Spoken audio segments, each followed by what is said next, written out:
என்ன guys, எல்லாருமே தளபதி கச்சேரியை வேற லெவல்ல செலிப்ரேட் பண்ணிருப்பீங்க. சோ இப்போ எல்லாருமே அழ வைக்க போறோம். இந்தாரு அது இதுன்னு சொல்லி என்ன அழ வைக்கலான்னு பாக்குறேன்.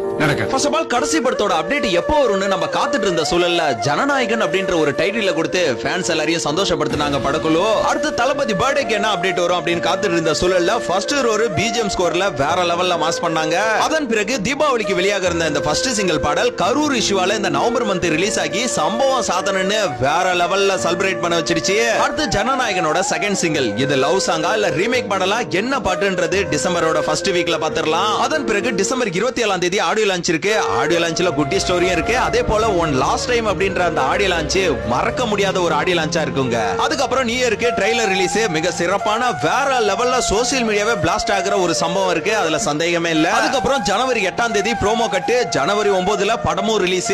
இது வரைக்கும் எந்த படமும் பார்க்காத வசூலையும் எந்த படமும் குவிக்காத வசூலையும் டெஃபினட்டா இந்த ஜனநாயகன் திரைப்படம் சாதிக்கும் பாருங்க. அதே நேரத்துல இந்த படம் பகவந்த் கேசரியோட ரீமேக் இல்ல அப்படின்னு பல பேருக்கு செருப்படியா இருக்கும். அதுக்கப்புறம் கரூர் இஷ்யூ வச்சு ரூமர் கிளப்பினவங்க எல்லாம் தலைமறைவாகி எங்க இருப்பாங்கன்னே தெரியாது. ஒரு பக்கம் பாசிட்டிவ் ரிவ்யூ, இன்னொரு பக்கமும் பாசிட்டிவ் ரிவ்யூ தான். நெகட்டிவ் எனக்கு தெரிஞ்சு ஒரு 10% வரலாம். ஏன்னா படத்துல அவ்வளவு சஸ்பென்ஸ் இருக்கு. அதை தவிர்த்து வர வாய்ப்பு இல்ல.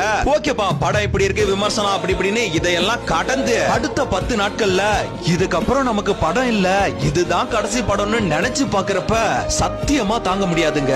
அப்பதான் இந்த one last last last last last one last டைம்ன்ற வேர்டுக்கான வேல்யூவே புரியும். இப்ப நினைச்சா கூட கஷ்டமா இருக்குங்க. எப்படி தாங்க போறோம்னு தெரியல. சினிமாவுல அஜித்தோட காம்படிட்டர் விஜய், சூர்யாவோட காம்படிட்டர் விஜய், ரஜினியோட காம்படிட்டர் விஜய், இவங்களுக்கு இதுக்கப்புறம் வேற யாருங்க போட்டியா இருப்பா?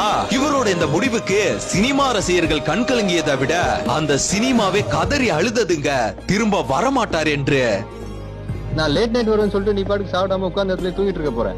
நான் இனிமே வரவே மாட்டேன். வேட்டைக்காரன் படத்துல ஒரு டயலாக் வரும்ல, பாட புஸ்தகத்தை படிச்சதோட உன்னை பத்தின நியூஸ தேடி தேடி படிச்சதுதான் ஜாஸ்தி.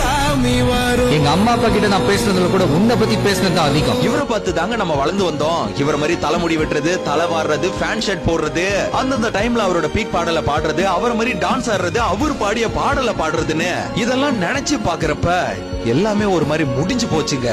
இந்த முடிவு உங்களுக்கு வேணா சோகமா இருக்கலாம், ஆனா இந்த சோகம் கூட எனக்கு சோகமா தான் இருக்கு. கடைசியா ஒரு குட்டி